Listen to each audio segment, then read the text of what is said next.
Hi, everyone. Welcome back to the Glow Up Girl podcast. I am Kyra, and I'm so excited because I am joined by Miraya Berke, who is the founder of Pop Productions, and she is doing some super amazing things with two of her platforms. She has Dessert Goals, and then also a little something called Romcomfest that I'm so excited to talk to her about. So welcome, Miraya, to the Glow Up Girl podcast. Thanks. So excited to be here. Awesome. Well, I have to say that I love your website, and I loved your I felt your personality coming through your website when I first found you and saw it, and I was like, oh my God, like, I think I would like her. Thanks. I tried. As I was just telling you, my name is, like, I always say Miraya, like a ray of sunshine, which I think is quite aligned with my vibe of life and the events that I put together. Yes. And you definitely, I love that you were throwing confetti in that picture that I saw of you. And I was like, oh, this is a girl that I definitely can get down with. Always a good confetti picture does exactly. So we'll go ahead and get started. So let's just start talking about your journey. So tell the audience more about you and your background and what you do. Sure. So I grew up in California, and I went to school at UC Berkeley and always had the dream of living in New York. So right after I graduated, moved to New York, worked for an event planning agency, was always the dream. After working at a few different agencies, was just never really happy doing events for other people, and kind of had this vision of creating events that I would want to go to. So I started my event agency, Pop Productions, when I was 24 years old, and started taking on different clients in the community space, shopping, food, and eventually in 2016, I had this idea with a friend for a dessert festival. Hadn't happened in New York yet. There was vintage fairs and pizza and beer and sort of everything, but there wasn't yet one for desserts, which we adored, and that was like our friendship was all around eating desserts. So we're like, let's just do it. Let's see what happens. And booked a venue, started reaching out to vendors. All of a sudden it was like this one day, 1,000 person event. Like, we sold out of tickets in minutes. We had all this press, like, ended up being so much fun and really well received. And so we've just kept doing the events, have now had 9 festivals. Expanded up to like 4-day events. Each one features between like 20 and 25 different dessert vendors, fun photo ops, all really around supporting small businesses and celebrating the best day ever.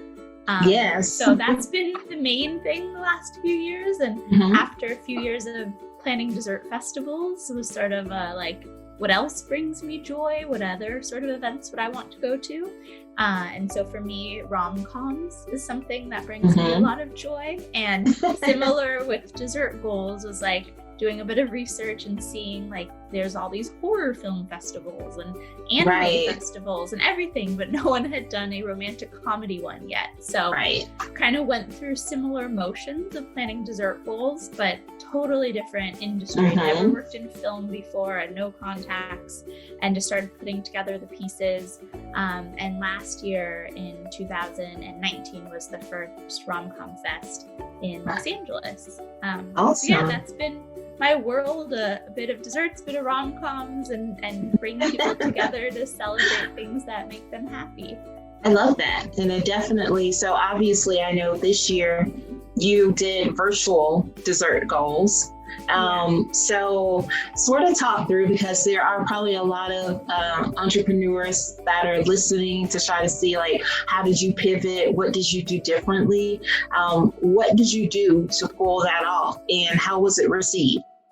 Yeah, it's been a hard year, as so many people are going through. And I think especially in the live event industry, and especially with my events, are so much really around the experience, around eating things. And so it was a lot of head scratching, trying to figure out what to do and how to bring people together, and did surveys to our community and just trying to figure out what people would want. So we had at the end of July was our first digital dessert bowls, and it was a 2-day online experience, a mix of live and recorded events. So tried to kind of bring in anything that people who like desserts would like. So a mix of baking along at home, how to take food photos, how to start a food business, really trying to think of anyone who is interested in the dessert industry.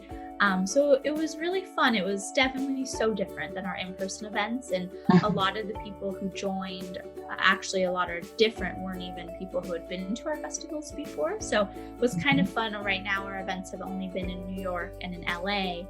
So people in Texas and Florida, all different cities were able to join online and at least get a taste of what we do. And so the programming was part of it. And then we also built out an online marketplace, which I think was most exciting. And really our mission with Dessert Bowls has been supporting these small dessert vendors. So we rounded up all different dessert vendors across the US that were shipping nationwide, and each had different deals that you could access through them. So with your ticket, you could then get like free shipping or 20% off or different things to all these dessert vendors and have your own little dessert festival at home. So it was fun. It was a lot of work. It kind of felt like a hackathon. It was like working with a web developer and editing videos and all these things I've never had done before. And I definitely miss the energy of the in-person events. It just felt so different, not seeing a room of hundreds of people. The benefit, there was no like boxes to pack up and all those logistics. No cleanup. No cleanup, no setup. So yeah, pros and cons of it, but it was just something to kind of test out. And I feel like along with everyone else this year has been a lot of like throw things at the wall and sticks and kind of move on to the next. So I'm not sure if we'll do another like full scale like that event, but trying out kind of different iterations to see how to help the vendors the most and just to create more unique experiences for people while they're safe at home. Right. No, I think that's great. And like you said, this has been a year of just throwing. I'm definitely a throw things at the wall kind of person and see if they stick. If they don't, just try again, right? I love that you support small businesses. One of the things obviously that we do here at Glow Up Girl, it's really all about supporting and connecting, women. And a lot of those women are entrepreneurs themselves. And I think that, that's one of the things we like to foster is community and that opportunity to help someone else. Because a lot of times people just need to know how to go about, I think people just need a chance. Just give me the opportunity to figure out how to do something. I mean, how do you find your vendors? Are you finding people or are people finding you? How's that work? It's a mix of both. A lot of just like Instagram stalking and Yelp. And in the beginning, it was definitely more me reaching out, and now it's a mix of people apply on the Dessert Goals website. There's a vendor application, so all throughout the year people will submit in applications, and then when we get ready to do another event, I'll look through those and pick them. And it's been 9 festivals now. Each one has had up to 25 vendors who worked with 180 small dessert businesses over the last few years, which is a lot. And we try really hard with each of our festivals to have a new rotation of vendors because a lot of people come back to them. So it's like a random kind of rule I set in the beginning was we didn't want any more than like 5 return, and then the rest would all be new vendors. So to keep it fresh. So it's a lot of like outreach and new relationships. And luckily, as we've kept growing, people have already heard about the event. So it's kind of an easier ask to get them involved. But it's been so fun just learning about so many different types of desserts and really having at each festival, there's like no overlap too. So it's like one person doing donuts, one person doing macarons, Okay. like all over. So Mhm. especially in New York and LA, there's just an incredible Yeah. wealth of Yes. diversity of desserts, Yeah. and it's been fun getting to eat and learn about so many over the last few years. Well, also everyone, Miraya also offers a dessert of the month. So that we must know about, because I mean, if you're at home and everybody's, doing a little bit more eating right now. So tell me about the dessert of the month and how you choose it and all the things about it. Yeah, so that was a COVID pivot as well. We hadn't had that before. So June was the first month of dessert of the month. And the way it works is you can sign up either for a 1 month or a 3 month subscription. And it's $45. That includes shipping, and every month is a different vendor.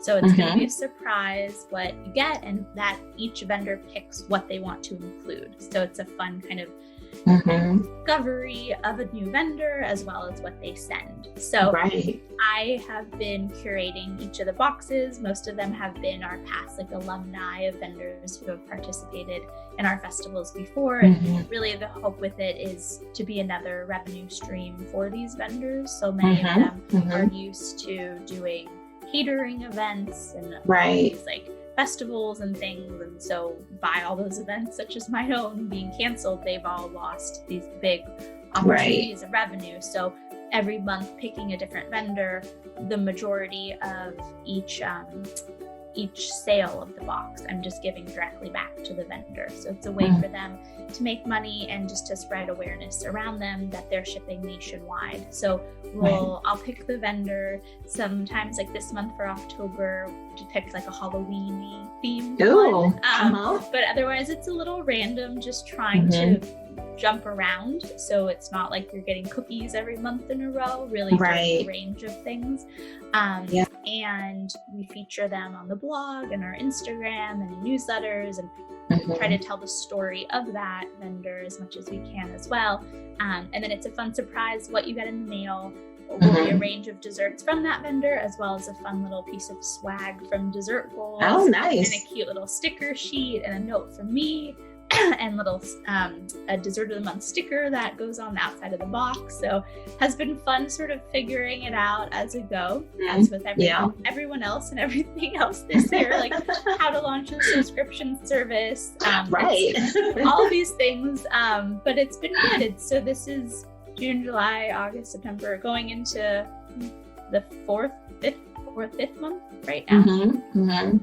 Fifth month. So every month we've been learning. I send an email after the box ends asking for feedback and learning based on what people are looking for. And just trying to do something fun for people to look forward to. I think there's this need of wanting to surprise and just something fun to have. So getting a mystery box of desserts in the mail, I think fulfills that, and is a great gift idea. Also, if you don't know what to send someone, we've seen a lot of people who for Father's Day were bought 3 months of it for their fathers and stuff. So it's cool seeing, and you can leave a little note as well with your order that we write in. So you need to kind of see the messages and what kind of things people say. That's it's awesome. I mean, and you're right. There is something to the whole idea of surprise and delight.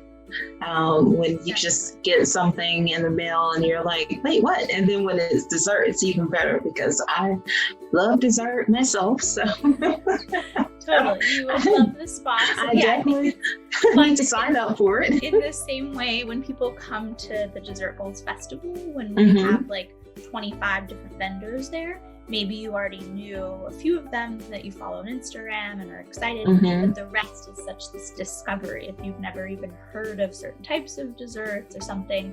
So it's sort of trusting that Dessert Bowls can do that curation for you, and that you'll learn and discover new treats. Awesome. So what's your favorite dessert? Oh, that's such a hard Okay, get top three. No, it's totally fair. I think I always say it feels so boring, sort of, but in so many times, I think the thing that I crave or could just keep eating is just chocolate chip cookies. cookies is definitely that's a classic. Classic comfort. The Levon Bakery in New York, their cookies, if you've seen pictures, are just these like hunks filled with like, cookie chocolate. That I think is the all-time fave. What else? I'm a huge like soft serve, like Dole Whip fan too. I've been recreating those at home these last few months. Fun, like refreshing, light things. Right. And yeah. Oh my gosh. There's just so many good desserts. Oh, for sure. Yeah. One that I discovered at Dessert Bowls and have had over the years, this is random, but just popped in my brain, is these Portuguese egg tarts. They're like pastel de nata. And one of our vendors in New York makes them so good. I think I was just looking on Instagram at them and thinking about it, but it's like a creme brulee, flaky, gooey, and yeah, that's amazing. That does sound, sounds like that melts in your mouth. So yeah. Now you're gonna be ordering or making that yourself here pretty soon. It's the dangerous, like I'll spend hours looking on Instagram at desserts and then I'm just like, need something sweet now. Yes. And then after you eat it, you're like, oh man, why did I have to eat the whole thing? Like you go in saying, about that balance, all about yes. balance. Oh, for sure. Now, can you tell the audience, because you are a planner and an event planner at heart, can you give some ideas for the upcoming holiday season for anyone who is planning a virtual holiday shindig? Yeah, I love that. Well, I've been really enjoying a lot of virtual activities these last few months. I feel like different friends I talk to are at such different variations of how much they've sort of dipped their toes into this or not. But virtual game nights, I think, have been so fun, just on Zoom. Oh, yeah. Like, playing a game. I played with some friends last night. We played Codenames online. Like, there's so many different websites that have these virtual games that then you can like screen share and play together. So things like that, I think, are really fun in a way to be festive. There's also so many of these independent creators that you can find online through like Airbnb experiences or different event platforms where you can hire someone to host an experience for your family. So you can do like a cooking class together or a wine tasting or something fun that feels more interactive and special. Or somebody could host it themselves even, like maybe with your family or with friends, you switch off who hosts a different activity or like a bartending session. I just did with the game night last night with my friends.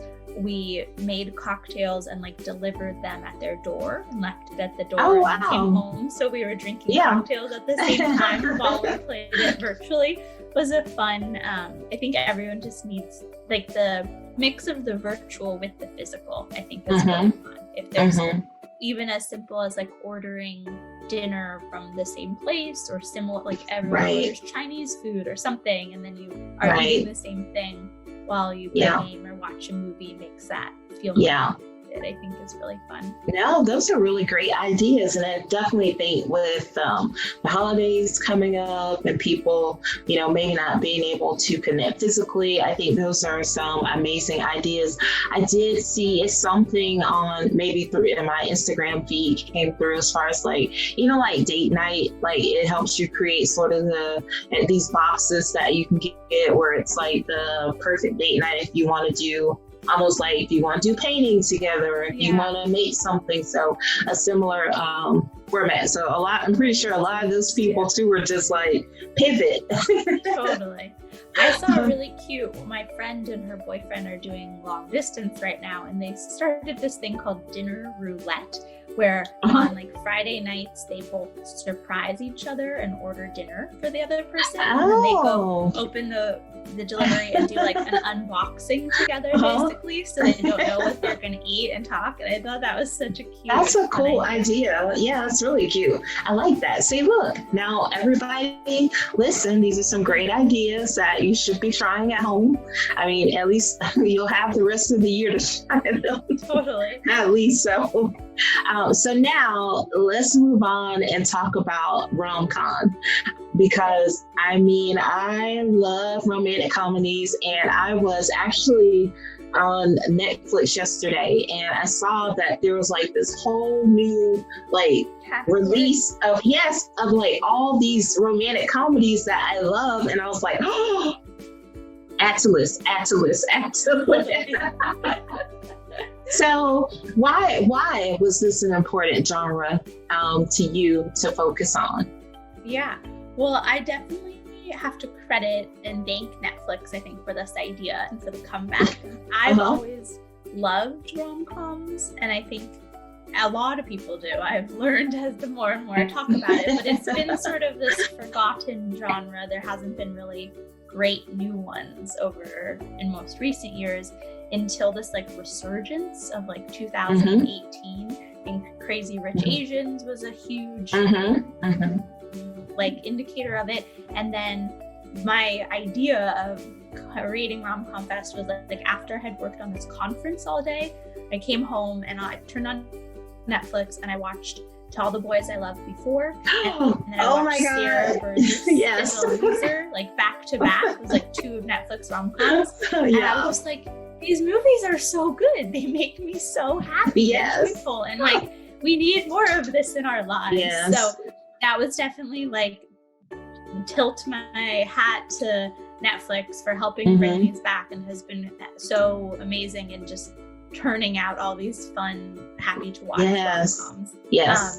So that was the initial idea, and I think with the festival, so last year was the first year, really had this goal of celebrating a mix of new and classic rom-coms. I think there's so many classics that got people into the genre, obviously, and that we can recite by heart and bring us so much love, but obviously they're not the most diverse, most of them, or representative, and don't really show all aspects of love. I think that was my biggest like goal in starting the festival, was to make sure that we're really telling the story and representing people as best as we could. So the festival is a mix of, like last year we had 5 classic films of like anniversary screenings and brought the cast and writers in, and then we had new film, so people could submit in their rom-coms and their shorts, and we had selection and jury, and we're able to really show different types of love. There was like a polyamorous relationship, and ones that don't end in happily ever after, and female empowerment, all different types. So that was really my vision with it, was to celebrate this genre and all kinds of love, and just bring people together, and also have like rom-com books as part of it, and podcasts, and there's so many things that are coming out more and more these last few years around the genre. So just trying to be a hub for people to celebrate it, of this mix of classics that we love, and discovering new storytellers of the genre as well. Now that is awesome. And to all the boys I love, oh my God, like that is one of my, well, both of them. I'm like waiting for this last one, and I know they haven't they did a table read online, probably like maybe a month and a half ago or something. And I was just like hanging on like this, what? So it's such a great movie, but I agree with you. Read the books? So I've read one of the books now. And I have not, because my sister and I were sharing. She had the books, and she's like, "Oh, I'll give you the other book." And then coronavirus happened, so we never got we never got back together. And then it already, like, I couldn't wait, because I usually do like to read the book before I watch the movie, and but I couldn't wait. I was like, I have to just go. I have to know who's she gonna pick. So definitely, and one of my favorite all-time ones, and I want to know what your favorite rom-coms are, but one of my favorites is, I absolutely love The Wedding Planner. I just saw that's on Netflix right now. Yes. Did you watch it again recently? Anytime it's on TV, like even if it's on just like TBS or TNT, like with commercials, I will actually sit there and watch it. And my husband always goes, "How many times do you actually need to see that?" And I was like, as many as it plays. Okay, I have not seen it in years. I'm inspired. That's probably what I'll watch tonight on Yes. Netflix, so yes. It definitely, they allow and give you that opportunity to step outside of like what's happening in your life. And most times, it's going to end well. For somebody. Now, there may be a character who is not happy, but somebody's going to be happy. And so, it's fun. What are your top three? Ooh, top three. So 10 Things I Hate About You. Yes. The number one for me. I have seen that movie so many times, and we got to show it at Rom-Comfest, and the writers Kiwi and Karen came, and Kiwi is now on my advisory board, and it's just been a lot of like OMG moments. So that's awesome. That's the biggest one for me. I think another one that I could watch like over and over is Bridget Jones' Diary. Them basically, but adore that one. Yeah. 3, I think Forgetting Sarah Marshall. I just rewatched it, and I forgot like how amazing that one was. Those are all some good ones. I think another one that I almost like don't want to say because I feel like so many people say it is When Harry Met Sally. I've noticed is like the majority of people's favorite rom-coms, but it's a classic. It's a classic. Yeah, it's a classic. I mean, and all those are really great. Those are excellent ones. I think.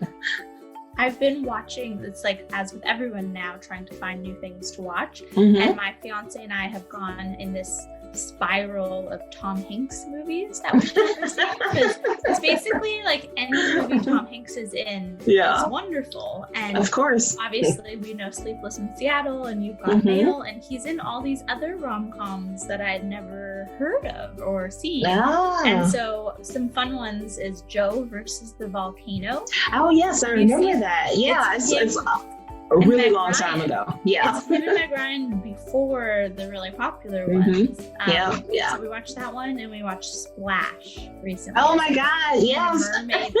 I remember that. How I missed those, but it's been a fun, like Tom Hanks marathon. Yeah. Daryl Hannah. I mean, I remember seeing that when I was a child. Like I was little, and I was like, "Oh, this is cool. She's a real mermaid, Mom." And then, of course, then everybody had in their head at that point that mermaids had to be real. Like, duh. Yeah. No, those are pretty awesome. Now, what are you doing? How can people, engage and take part in anything that you're doing right now, virtually for Rom-Com? Yeah, so it's been a little more sporadic, I'd have to say, but we've done a few virtual watch parties and screenings, which has been fun. So if you are interested in participating in any of those, you can sign up for our newsletter at romcomfest.com or follow us on Instagram.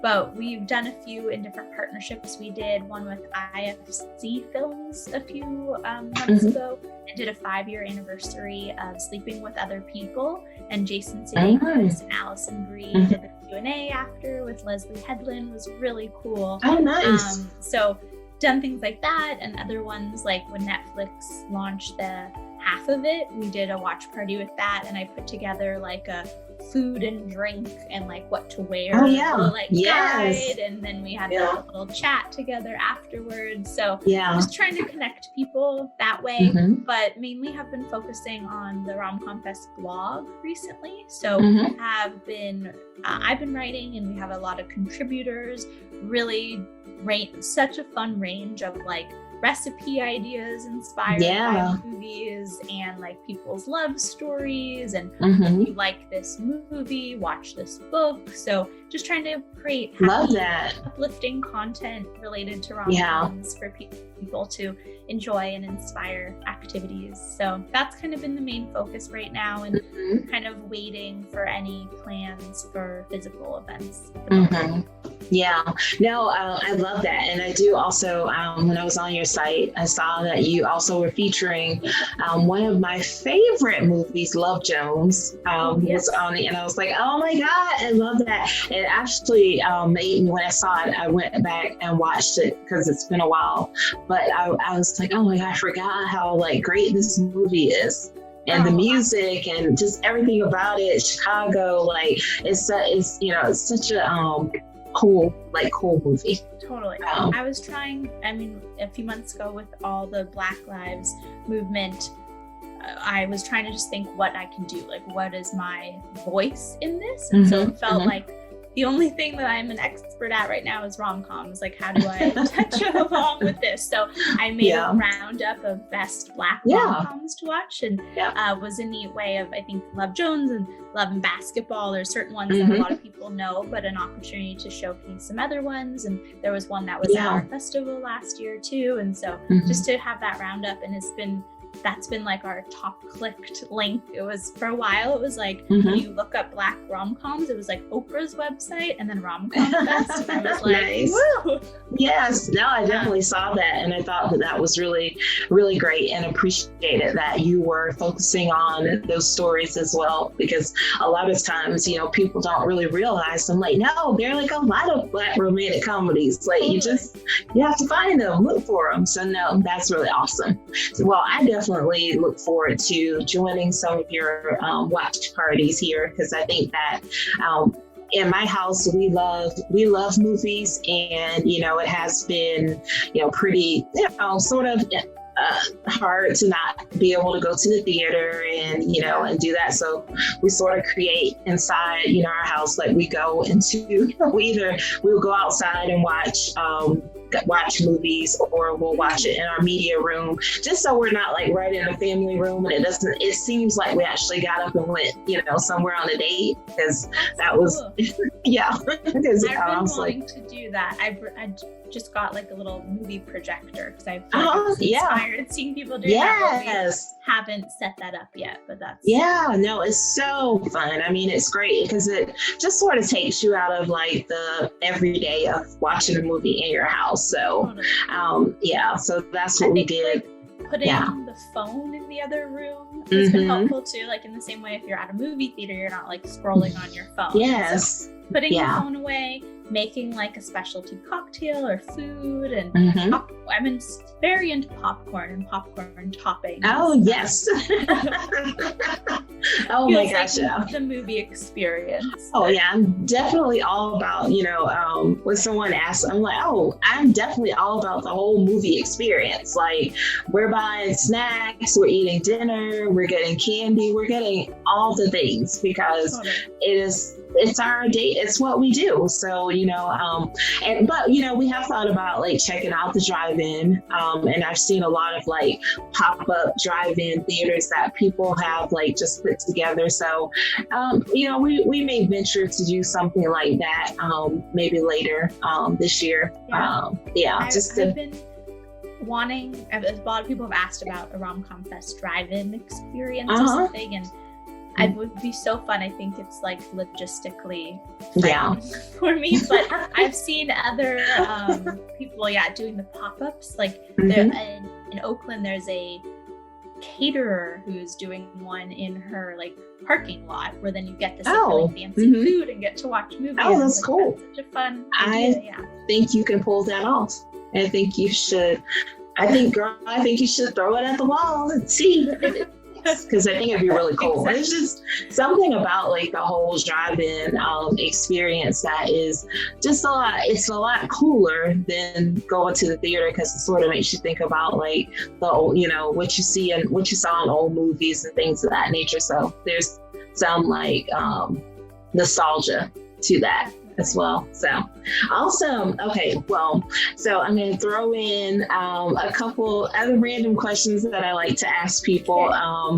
So tell me, how do you start the morning? Coffee is a big part of my morning. I feel like that is like, I'm addicted now, I guess. It's like wake up and start French press is like the first thing.